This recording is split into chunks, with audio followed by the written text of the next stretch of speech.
चलिए, नमस्कार। जैसा कि आप सबको पता है कि अभी हमने एक सिलेक्शन सीरीज स्टार्ट किया है जिसमें हम टारगेट कर रहे हैं एसएससी सीजीएल 2026 के एग्जाम्स को, जिसका कि डेट शीट क्लियर है। अगस्त से सितंबर के बीच में आपका पेपर ले लिया जाएगा। और सबसे बड़ी बात है कि इस बार आपको सीजीएल में भी सेक्शनल टाइमर देखने के लिए मिल रहा है। मतलब ये है कि हर एक सब्जेक्ट में, चाहे वो मैथ का हो, रीजनिंग का हो या इंग्लिश या जीके हो, हर एक सब्जेक्ट को आपको 15 मिनट में 25 सवाल कर देना है।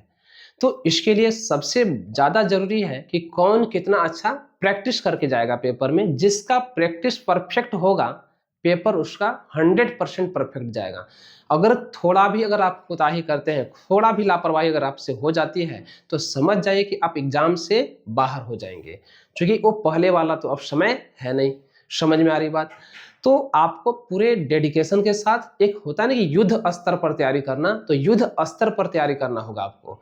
वैसे बच्चे जो रेलवे में एएलपी और टेक्नीशियन को टारगेट कर रहे हैं, उनके लिए भी ये वीडियो बहुत हेल्पफुल है, क्योंकि मेरा मुख्य रूप से टारगेट ही यही 3 एग्जाम्स है। और इसी 3 एग्जाम्स को टारगेट करते हुए जनरली हम सिलेक्शन सीरीज नाम से एक मतलब डेली बेसिस पर एक वीडियो डाल रहे हैं, जिसमें कि पिछले 3 से 4 सालों में, चाहे वो एसएससी का पेपर हुआ हो या रेलवे का पेपर हुआ हो, उसमें जितने भी अच्छे लेवल के क्वेश्चंस है, उसमें से हम 100 इंपॉर्टेंट क्वेश्चन आपको पेपर तक करा देंगे। ये हमारा गारंटी दावा है। क्लियर है? तो वैसे बच्चे जो इन 3 एग्जाम को टारगेट कर रहे हैं, उनके लिए वीडियो काफ़ी हेल्पफुल है। आपको डेडिकेशन के साथ मेहनत करना है, बिना भटके हुए। कुछ ऐसे बच्चे हैं जो अभी भी मैं देख रहा हूं कि वो मतलब भटक चुके हैं, क्योंकि आपको सबको पता है कि अभी एजुकेशन सेक्टर में खास करके बहुत एक मैटर, बड़ा ही मैटर चल दिया है। पटना में जो दो टीचर्स, जो कि बड़े टीचर्स हैं, आपस में उनका कुछ विवाद चल रहा है और उसका बहुत बड़ा लॉस भी हुआ है रोशन आनंद सर को, जो कि उनके साथ नहीं होना चाहिए था। मतलब जो भी किया वो अच्छा नहीं किया, या जैसे भी हुआ है, पर ये अच्छा नहीं हुआ, नहीं होना चाहिए था। इस लेवल तक कंपटीशन करना किसी भी हद से सही नहीं है। अगर कोई भी इंसान हो, अगर खुद को कह रहा है कि नहीं हम बहुत मतलब विश्व गुरु हैं, अच्छी बात है, हम सब ने आपको माना, लेकिन इस हद तक कंपटीशन करना किसी भी एंगल से सही नहीं है। और बाकी हम लोग से काफ़ी सीनियर है, तो हम लोग तो बहुत जूनियर टीचर हैं, हम लोग कुछ बोल भी नहीं सकते हैं इस मैटर में। बस इतना ही है कि हम लोग को ये सीखना है कि अगर कंपटीशन कर रहे हैं तो एक हेल्दी कंपटीशन जरूरी है, ना कि किसी पर एफआईआर हो जाए या कुछ उल्टा सीधा काम। ये ठीक नहीं है। सही बात है कि नहीं? बाकी आप सबको पता है कि इन सब चीज़ों में स्टूडेंट को नहीं पढ़ना है, क्योंकि स्टूडेंट के लिए सबसे इम्पोर्टेंट जो चीज़ें होता है उस समय होता है। और इस बार तो आपको बहुत अच्छा अपॉर्चुनिटी मिला है कि चाहे वो एसएससी हो या आपका रेलवे हो, बहुत अच्छा वैकेंसी आया है। तो बिना डाइवर्ट हुए ये मान के आप चलिए कि ये आपके लिए अंतिम मौका है, इसके बाद कभी ऐसा मौका नहीं मिलेगा। इस तरीके से आपको तैयारी करना है। तो चलिए, आज का जो हमारा सवाल है ये जनरली रेशियो एंड प्रोपोर्शन से है। तो देखते हैं। आज का पहला सवाल कह रहा है कि 4800 रुपया को ए, बी और सी के बीच 3:4:5 के अनुपात में बांटा गया है। मतलब 3, 4 और 5 के अनुपात में इसे बांटा गया है। किसे बांटा गया है? तो 4800 यानी कि 4800 रुपया को बांट दिया गया है। आगे कह रहा है कि बी का हिस्सा ए के हिस्से से कितना अधिक है। सिंपल सा क्वेश्चन। अब जरा देखो, ये एग्जाम पूछा किस में गया? एसएससी सीजीएल 2025 के मेंस में पूछा गया सवाल है, वो भी इस लेवल का, मतलब एकदम इजी है। तो आइए समझते हैं। कह रहा है कि ए, बी और सी, 3 व्यक्ति है, ए, बी और सी है, और इनका रेशियो दे दिया है 3:4:5, ये दे दिया है। और टोटल जो अमाउंट है वो 4800 रुपया को बांटा गया। कह रहा है बी का हिस्सा ए के हिस्से से कितना अधिक। तो बी का हिस्सा ए के हिस्से से कितना ज्यादा है, जरा देखना, 1 यूनिट का। तो ऐसा है कि 5, 4, 9 और 3 12, यानी कि 12 यूनिट को ए बोल रहा है 4800 रुपया। 4800 रुपया, थोड़ा देखना ध्यान से, सामने देखेंगे, है ना। कह रहा है कि 12 यूनिट को ये 4800 रुपया बोल रहा है, तो 1 यूनिट का वैल्यू क्या हो जाएगा? तो 4800 डिवाइडेड बाई 12, 12 चौक 48, यानी कि 400। और चूंकि आपको पता है कि दोनों के बीच का डिफरेंस कितना है, 1 ही यूनिट का है, तो इसका मतलब 400 is the right answer. B इसका सही आंसर हो जाएगा। समझ में आ रही बात?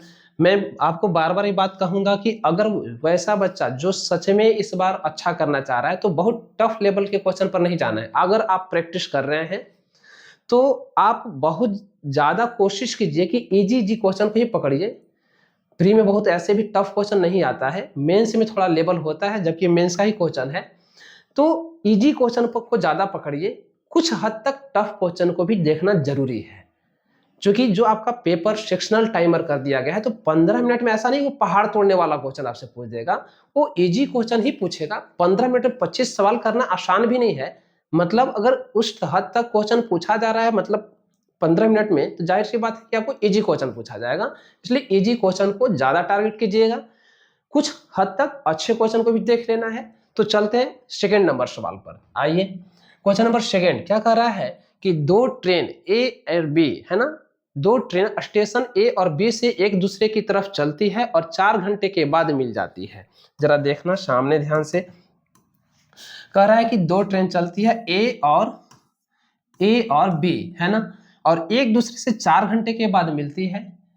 ए वाली ट्रेन बी वाली ट्रेन से 20% अधिक तेज चलती है। मतलब ए की जो स्पीड है बी से 20% ज्यादा तेज चलता है। इसका मतलब ये है कि 20% का मतलब कि 1/5। मतलब अगर ए का स्पीड कह रहा है कि ए और बी के बीच, थोड़ा देखना समझना ध्यान से, ए वाली ट्रेन बी वाली से 20% ज्यादा तेजी से चलता है। मतलब अगर बी 5 के स्पीड से चल रहा है, अगर बी 5 के स्पीड से चल रहा है, तो ए जो है एक ज्यादा यानी 6 के स्पीड से चल रहा है। इसका मतलब ए हुआ है ना। तो ए और बी दो जगह है, ए और बी यहां पर ले लो। जरा समझना ध्यान से, ए से एक ट्रेन चलती है जो कि इससे 20% ज्यादा तेजी से चलती है। अगर ये 100 के स्पीड से चल रहा है तो 120, मतलब वही 6 और 5 का रेशियो है। अगर ये 6 किलोमीटर पर आवर के स्पीड से चल रहा है तो ये 5 किलोमीटर पर आवर, पर हम किलोमीटर पर आवर बोल नहीं सकते हैं। रीजन क्या है, ये हमारा परसेंटेज से निकाला गया यूनिट वैल्यू है ना, एग्जैक्ट स्पीड नहीं है, नहीं तो हम बोल नहीं देते डायरेक्ट आंसर। पूछ तो यही रहा है, कह रहा है कि अगर ए और बी के बीच का डिस्टेंस 528 है, मतलब इनके बीच का डिस्टेंस 528 किलोमीटर है, तो बताओ कि धीमी ट्रेन की गति क्या है। और दोनों के बीच डिस्टेंस जो ट्रेवल किया गया है, ये जो डिस्टेंस, तो दोनों मिलके ट्रेवल करते हैं। मतलब ए कुछ हद तक चला, जरा देखना सामने है ना। मान लीजिए कि ए यहां तक आया होगा तो बी यहां से यहां आया होगा। ए भी 4 घंटा डिस्टेंस, मतलब 4 घंटा ट्रेवल किया है, 4 आवर्स का, और ये भी 4 आवर्स तक चला है। तो 6 के स्पीड से 4 घंटा में कितना चला होगा, 24 किलोमीटर। 5 के स्पीड से 4 घंटा में कितना चला होगा, 20 किलोमीटर। और दोनों मिलकर के जो है 528 किलोमीटर डिस्टेंस। पर ये तो हमारा जो किलोमीटर है ये यूनिट वैल्यू है मेरे दोस्त, यानी 44 यूनिट डिस्टेंस है ना, यूनिट डिस्टेंस इक्वल है 528 किलोमीटर का। तो एक यूनिट का वैल्यू कितना हो जाएगा है ना, तो कितना लिखोगे, 528 डिवाइडेड बाई 44। अब हमसे पूछ क्या रहा है, तो धीमी ट्रेन की गति ज्ञात कीजिए। धीमी ट्रेन मतलब बी की स्पीड निकालना है, तो बी का स्पीड कितना है, 5 यूनिट। तो लिखेंगे 5 यूनिट का, बताओ क्या हो जाएगा, 528, जरा देखना सामने है ना, 528 डिवाइडेड बाई 44 इंटू 5। ये 4 से कटेगा 132 बार में, और ये 4 से 11 बार में, यानी कि 132 11 इंटू में 5, 12 गुने 11 132, 12 25 60, यानी कि B is the right answer. तो इस तरीके से हम क्वेश्चन बना सकते हैं। ये भी आपका एसएससी सीजीएल का ही क्वेश्चन है, मैं इसका लेवलिंग शायद भूल गया लगाने के लिए। तो इस तरीके से हम क्वेश्चंस को बना सकते हैं। कोई डाउट अब मुझे लगता है नहीं होगा, तो आप इसका स्क्रीनशॉट ले लीजिए। ये बहुत टफ नहीं है बनाना, ऐसा नहीं है कि बहुत हम लंबा बना दिए। एक्चुअली क्या है कि अगर इसको पेपर में किया जाए तो और जल्दी किया जा सकता है, क्योंकि समझाना और पेपर में बनाना दोनों में डिफरेंस होता है। समझाने के दरमियान में ये सोच के चला जाता है कि कई ऐसे बच्चे होंगे जिनको तुरंत नहीं समझ में आएगा, तो वो बड़ा टीचर तरीके से चलते हैं। समझ में आ गई बात? तो आज का जो हमारा टारगेट था 2 क्वेश्चन का हमने पूरा किया। नेक्स्ट क्लास में अच्छे लेवल के और भी क्वेश्चन देखेंगे। तब तक के लिए मैं आपको बस यही सजेस्ट करूंगा कि बिना डाइवर्ट हुए अपने एग्जाम को फोकस कीजिए और इस बार फोड़ दीजिए, क्योंकि इससे अच्छा अपॉर्चुनिटी फिर कभी नहीं मिलने वाला है। आप जब कभी भी कोई भी स्टूडेंट अगर तैयारी करता है, ये मान के चले कि यही हमारा अंतिम जो है मौका है, इसके बाद कोई मौका नहीं मिलने वाला है। समय बहुत बहुत इंपॉर्टेंट होता है, समय महत्वपूर्ण है, समय के लिए भागिए, आपको हर एक चीज मिल जाएगा जीवन में, है ना, समय के साथ। तो मिलते हैं नेक्स्ट वीडियो में अच्छे क्वेश्चंस के साथ।